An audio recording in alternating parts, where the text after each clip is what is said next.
नमस्कार। बीएसएससी की तैयारी कर रहे सभी कैंडिडेट्स के लिए एक बहुत बहुत ज़रूरी अपडेट है। देखिए, बिहार कर्मचारी चयन आयोग यानी बीएसएससी ने कुछ बड़े बदलावों की घोषणा की है। और अगर आप इस परीक्षा की तैयारी में लगे हैं, तो ये जानकारी आपके लिए जाननी बेहद ज़रूरी है। तो सबके मन में जो सबसे बड़ा सवाल है, क्या परीक्षा की तारीखों में सच में कोई बड़ा फेरबदल हुआ है? तो इसका जवाब है हाँ, बिल्कुल हुआ है। और ये जानना आपके लिए काफी अहम है। चलिए एक एक करके इस पूरे मामले को समझते हैं कि आखिर इन बदलावों का मतलब क्या है। अच्छा, अब ये सारी जानकारी आ कहाँ से रही है? तो इसका आधार है बीएसएससी का 20 जनवरी 2026 को जारी किया गया ये ऑफिशियल नोटिस। जो कुछ भी हम आपको बता रहे हैं वो सीधा इसी डॉक्यूमेंट से है, ताकि आप तक एकदम सटीक और भरोसेमंद खबर पहुंचे।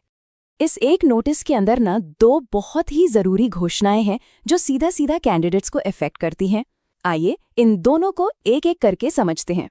तो सबसे पहली और जरूरी खबर ये आवेदन की लास्ट डेट को लेकर है। आयोग ने एक खास पद के लिए अप्लाई करने की जो समय सीमा है उसे आगे बढ़ा दिया है। इससे यकीनन कई लोगों को थोड़ी राहत मिली होगी। तो सवाल ये है कि ये एक्सटेंशन किस परीक्षा के लिए है? तो ये है विज्ञापन संख्या 2022 के लिए, यानी कार्यालय परिचारी, जिसे ऑफिस अटेंडेंट कहते हैं, उसकी मुख्य परीक्षा के लिए। तो जिन लोगों ने भी इसके लिए अप्लाई किया है या करने की सोच रहे थे, ये खबर सीधे तौर पर उनसे जुड़ी है।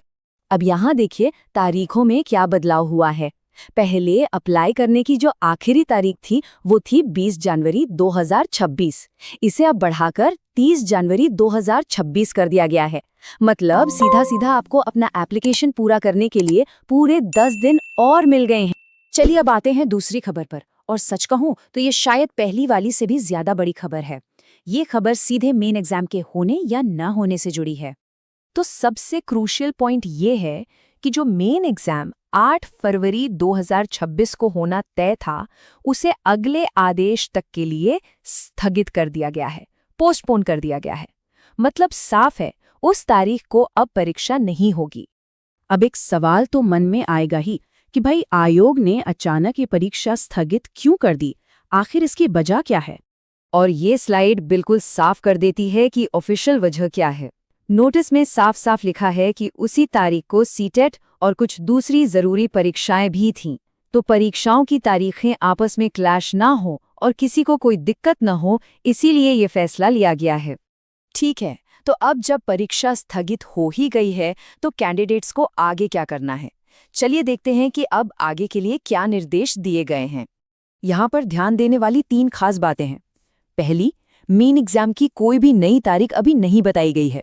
दूसरी, नई तारीख की घोषणा सिर्फ और सिर्फ बीएसएससी की ऑफिशियल वेबसाइट पर ही होगी। और इसीलिए तीसरी और सबसे जरूरी बात यह है कि सभी कैंडिडेट्स को लगातार वेबसाइट चेक करते रहना है। कुल मिलाकर बात यह है कि आवेदन की तारीख बढ़ गई है और परीक्षा फिलहाल के लिए टल गई है। अब सबसे बड़ा सवाल यही है कि परीक्षा की नई तारीख आखिर आएगी कब? इसका जवाब जानने का एक ही तरीका है, ऑफिशियल वेबसाइट पर नजर बनाए रखना। अपनी तैयारी को और मजबूत करते रहिए और सही जानकारी के लिए सतर्क रहिए।